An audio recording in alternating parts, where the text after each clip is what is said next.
The sound to street vendors. Of course, we're in Cuba. The gentleman already has a comment to make in the second to the last row there. I think we've shown over 1,000 films at our festival. We've been around for a bit. That's our first film from Cuba, so basically we're pretty proud of that. Well, go ahead, sir. So I think because the film before this was very much like a typical documentary, like something you might see on like BBC Nature. Yeah.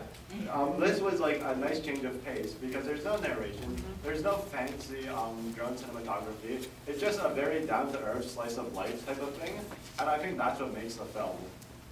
Yeah, it's basically like, it totally is a slice of life. It's like showing, it's like there's no narrative. The narrative is showing these images of these people in Cuba and the lives that they live. And they're not, in order to sell goods in Cuba, you have to not be afraid to sing in public, right? I think it's the number one thing. Doesn't matter if you're in tune or not, you got to sing.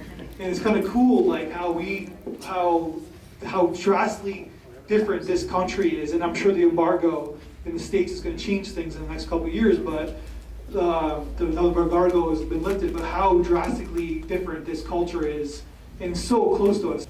I want to know whether this is a recent movie. Yeah, they filmed it in the last 6 months. After 60 years of Castro, they are still a basket case.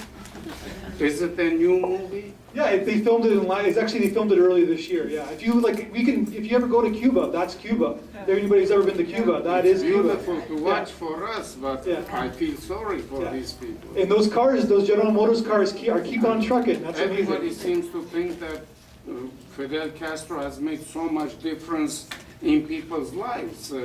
They are still living in the 18th century. Well, 1960s, I guess. That's like, that is Cuba. It's a culture shock because you're going to your resort and you're like going down the street, you're seeing 1960s vehicles. Go ahead. I just wanted to comment that the peanut vendor totally stole the show for me. She had this like burlesque vaudevillian va boom thing going on, and I totally wanted her peanuts. She should go to the baseball game and sell peanuts at the baseball game. Yeah. I thought the ending was a bit predictable. I thought you just see it coming right off, it's going to go straight back to the peanut lady again. She was going to sing. I just thought it was a bit disappointing. Oh, really? You kind of tied things up. It just, no, I just thought you could just see it coming from a mile off. I saw it coming a mile away, but sometimes I just have a problem with it just because it just ties everything together. First of all, I saw the ice cream vendor was selling his ice cream for $5. And I wondered, to these people, is that like a day's pay or something for an ice cream? Because they're obviously very poor. The other thing was, I hated that man with the plastic pan flute. That shrill, I wanted to take it out of his hand, stomp it, just to stop him from making that horrible noise. That was the guy sharp knives, right? He was the knife sharpener. Yeah, and he had that horrible plastic pan flute. I hated the sound of that thing. Yeah.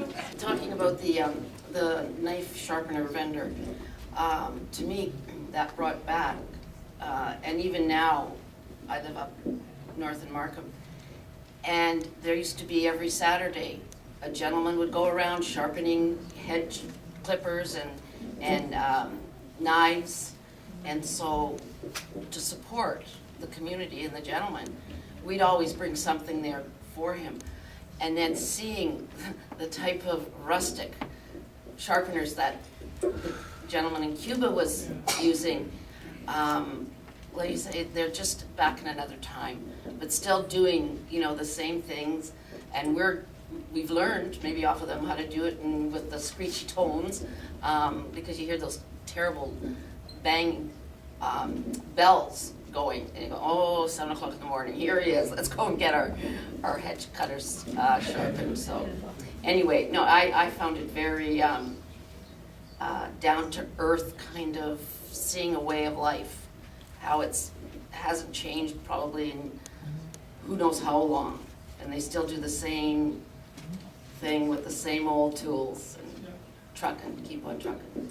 And so, like the gentleman was asking, this movie was made early this year, so it's interesting if they go back, the filmmakers go back in 5 years from now. You're going to see a different country. This embargo is going to change a lot of things. The United States is going to come in, just like they do with every other country, and kind of capitalize it, I guess. And basically, it's going to be good for a lot of people, and who knows? Like, it's basically, but this is a very historical movie in a lot of ways, because it's showing this life and it's probably gonna change a lot in the next 5 years.